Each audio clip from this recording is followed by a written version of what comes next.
మోకాళ్ళుని వైనంతైనా లేకుండా ప్రార్థన చేయటం కాదు. చేసే ప్రార్థనలో ఒక స్పష్టత ఉండాలి. ఇది పక్కా గుర్తుపెట్టుకోండి. నువ్వు దేని గురించి అడుగుతున్నావో నీకే క్లారిటీ లేకపోతే దేవుడు కూడా ఏంది నీ సోపాన్ అంటాడు. చిన్నపిల్లలంటే అర్థం చేసుకుంటాడు. మా నాన్నకు మోకాలు నొప్పి కొంది ప్రార్థన చేయరా హేమంత్ అంటే ఉన్నాడు, వాడు వెళ్ళాడు వేరే చోట కూటానికి వెళ్ళాలన్నాడు. ప్రార్థన చేయరా హేమంత్ అంటే మా చిన్నోడు బుడ్డోడు, మా నాన్న మోకాల దగ్గర చేయబెట్టి యేసు నామములో మోకాలు తీసే ప్రభు అని ప్రార్థన చేశాడు. అంటే మోకాలు నొప్పి తీసే అంటాం, నొప్పి మర్చిపోయాడు వాడు. మోకాలు నొప్పి తీసే ప్రభు అంటాం మర్చిపోయి మోకాలు తీసే ప్రభు యేసు నామములో అన్నాడు. దేవుడు మోకాలు ఏం తీసేయలేదు కానీ ఆ నొప్పిని తీసేశాడు.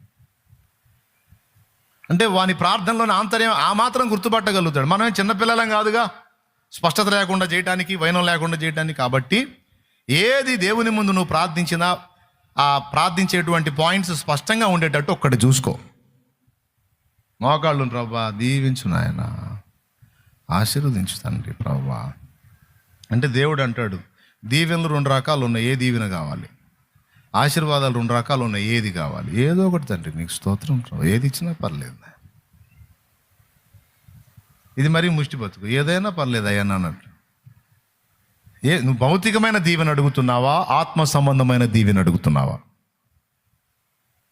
నువ్వు భౌతిక ఆశీర్వాదాన్ని అడుగుతున్నావా, ఆత్మ సంబంధమైన ఆశీర్వాదాన్ని అడుగుతున్నావా? నీవు నీకే దీవెనను కోరుతున్నావా, 10 మందికి నువ్వు ఒక దీవెనగా మారాలని కోరుతున్నావా? ఏంటి నీ స్వాప ఏంటి? ఏదో ఒకటి తండ్రి యేసు నామములో హల్లెలూయా స్తోత్రం. ఒరే పిచ్చోడా, స్పష్టంగా అడుగురా, నీకేం కావాలో అడుగురా. కొంతమంది భక్తులు ఏం మాట్లాడారో తెలుసా? ఇంకా వింతైన సంగతులు మాట్లాడారు. అది వాస్తవమే, అది కూడా వాస్తవమే. దేవుని ముందుకు వెళ్ళి అడిగినప్పుడు నీ కోరిక ఏమిటో స్పష్టంగా దేవుడికి చెప్పు అన్నారు. దేవుడికి తెలియదా? తెలుసు, అయినా నీ నోటి నుంచి రావాలి. నువ్వు అడిగిందే దేవుడు ఇవ్వాలని ఆశపడతాడు కొన్నిసార్లు. అది కూడా ఉంది, అది కూడా వాక్యంలోనే ఉంది. అందుకే మనకంటే పెద్ద ముందు ప్రభు దగ్గరికి వెళ్ళిపోయినటువంటి భక్తులు కొంతమంది ఉన్నారు సేవ చేసి. వాళ్ళ ఉపదేశంలో స్పష్టంగా ఈ అంశాన్ని జోడించారు. నువ్వు ప్రార్థనలో అడుగునప్పుడు స్పష్టముగా అడుగు, విశ్వాసంతో అడుగు, తేటగా అడుగు దేవుణ్ణని. తేటగా అడగపోతే దేవుడికి తెలియదు అనొద్దు. నువ్వు దేవుని ఒక తండ్రిగా గుర్తించి నువ్వు ఆయన దగ్గరికి వెళ్ళి ఒక కొడుకుగా, కూతురుగా నువ్వు కోరిక కోరుతున్నావు. అడిగింది ఏదో స్పష్టంగా అడగమంటాడు.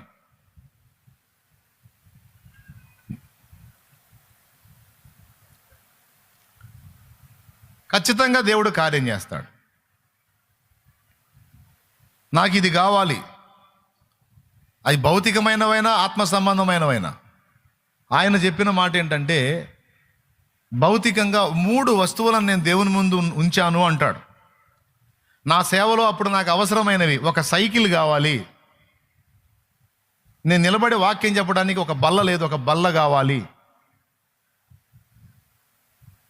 తర్వాత ఒక కుర్చీ కావాలి, ఫలానా టైప్ చైరు.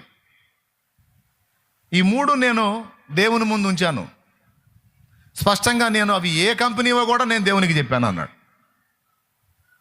కంపెనీ చెప్పటం ఏంది మీకు కొంచెం హాస్యంగా అనిపించవచ్చు, తప్పులేదు. దేవుని ముందు అలా మాట్లాడటం తప్ప? ప్రభువా నాకు ఫలానా కంపెనీ వస్తువు కావాలి అనగటం తప్పేం కాదే. కొంతమంది కంపెనీ కూడా, కంపెనీ అవునరా, నా అంశంలో అంత క్లారిటీ ఉన్నాను నేను. తమ్ముడా, ఒక స్పీకర్ బాక్స్ కోసం కావాలని ప్రార్థన చేశాను. నాకు ఫలానా అహూజా కంపెనీ కావాలి, ప్రభా నాకు అది ఇవ్వు నాయనా అని ప్రార్థన చేశా. కొద్ది రోజుల తర్వాత ఖచ్చితంగా ఎన్నో కంపెనీలు ఉన్నాయి, అదే కంపెనీ స్పీకర్ వచ్చింది. ఒక్కొక్కడు నిద్రమోహం వెటకారం చేస్తాడు, వీటిని చేస్తే చేసుకో, నాకు సంబంధం లేదు. కానీ అలా స్పష్టంగా అడిగిన విషయాలు స్పష్టంగా దేవుడు జవాబిచ్చిన సంగతులు బోలెడన్ని ఉన్నాయి నాకు. ఎందుకో దానికి లేఖనం కూడా సాక్ష్యం ఉంది. గ్రుడ్డివాడైన మనుషుడు ప్రభు దగ్గరకు వచ్చినప్పుడు ప్రభు అడిగిన ప్రశ్న ఒక్కసారి ఆలోచించండి మీరు. ఒక్కసారి లూకాసు వార్త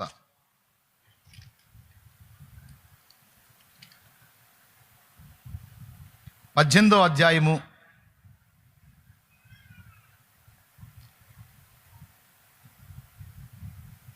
35వ వచనం చదువు. ఆయన యెరికో పట్టణమునకు సమీపించినప్పుడు, చూడండి నాయన, ఆసక్తి కలివారు భక్తిపరులు చూడండి జాగ్రత్తగా. ఒక గుడ్డివాడు త్రోవ ప్రక్కన కూర్చుని భిక్షమడుకొనుచుండెను. ఎవరు వాడు? గుడ్డివాడు అని చెప్పి రాయబడి ఉంది అక్కడ. సరే, అతడు కేకేశాడు, యేసు ప్రభు ఆగాడు. తీరా అతడు దగ్గరకు వచ్చాడు. 41వ వచనం చదువు. వాడు దగ్గరకు వచ్చినప్పుడు ఆయన, నేను నీకేమి చేయగోరుచున్నానని అడుగగా. ఆగక్కడ. అసలు యేసు ప్రభు ఈ ప్రశ్న అడగటం ఏంటి? కళ్ళు లేనోడు ఏం కోరతాడు? నాకు పెళ్లి చేయని అడుగుతాడా? మీరు చెప్పండి. కళ్ళు లేనోడు ఏం కోరతాడో తెలియదా? యోహాను సువార్త 2వ అధ్యాయం 24వ వచనంలో ఆయన మనుషుని ఆంతర్యం ఎరిగిన వాడని ఉంది కదా. మనుషుని ఆంతర్యం ఎరగడా? కళ్ళు లేని గుడ్డివాడు కళ్ళు అడుగుతాడన్న సంగతి యేసు ప్రభుకు తెలియదా? కానీ వాడు ఆయన దగ్గరకు వచ్చినప్పుడు స్పష్టంగా అడిగాడు, నేను నీకేమి చేయగోరుచున్నావు? ఏంది ఆ ప్రశ్న? అప్పుడు వాడేమన్నాడు చూడు, నేను చూపు పొందగోరుచున్నాను ప్రభువా. వాడు ప్రభువా చూపు పొందగోరుచున్నాను అన్నాడు. ఆ తర్వాత యేసు, చూపు పొందుము, నీ విశ్వాసం నిన్ను స్వస్థపరచునని వానితో చెప్పాను. అది లెక్క. నేనేం చేయాలనుకుంటున్నావయ్యా? నేను చూపు కావాలనుకుంటున్నాను. ఓకే, అట్లయితే చూపు పొందు, నీ విశ్వాసం నేను స్వస్థపరిచాను. వాడు చూపు పొందిన వాడే ప్రభువుని వెంబడించాడు. ఇక్కడ స్పష్టంగా అడిగాడా లేదా, నేను నీకేం చేయగోరుతున్నా? అరే మోకాళ్ళు నీ వైనంత లేకుండా ప్రభు దీవించు నాయన, హల్లెలూయా, స్తోత్రం స్తోత్రం. ఏంది నీ స్వప్న? ఏదో ఒకటి ప్రభు నీకు వందనాలు నాయన. కొంతమంది ప్రార్థన ఇంత హాస్యాస్పదంగా ఉంటుంది. అట్లా చేయొద్దు. ప్రార్థనలో మనం అడిగే విషయాలు స్పష్టముగా దేవుని ముందు ఉంచడం అనేది యేసు ప్రభు నేర్పిన మాదిరి.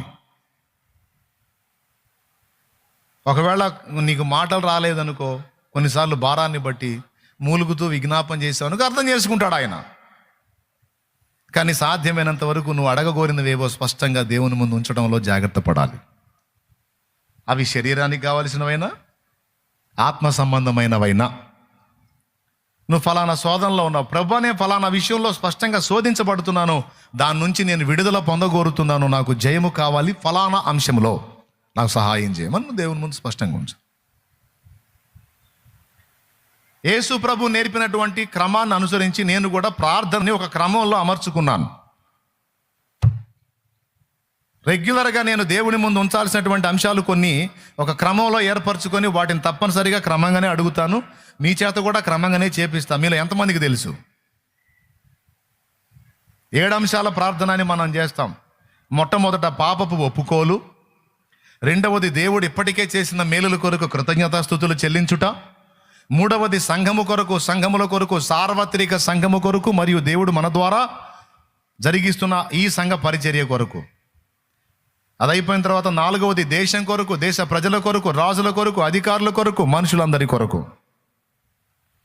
5వది నశించిపోతున్న ఆత్మల కొరకు, త్రాగుడు, వ్యభిచారం, జోదం, దొంగతనం, నరహత్య, మాంత్రిక విద్య, విగ్రహారాధన, రకరకాల పరిస్థితులలో సత్యం ఎరుగక నశించిపోతున్న స్థితిలో ఉన్నటువంటి ఎన్నెన్నో ఆత్మల రక్షణ కోసం 5వదిగా మనం అడుగుతాం.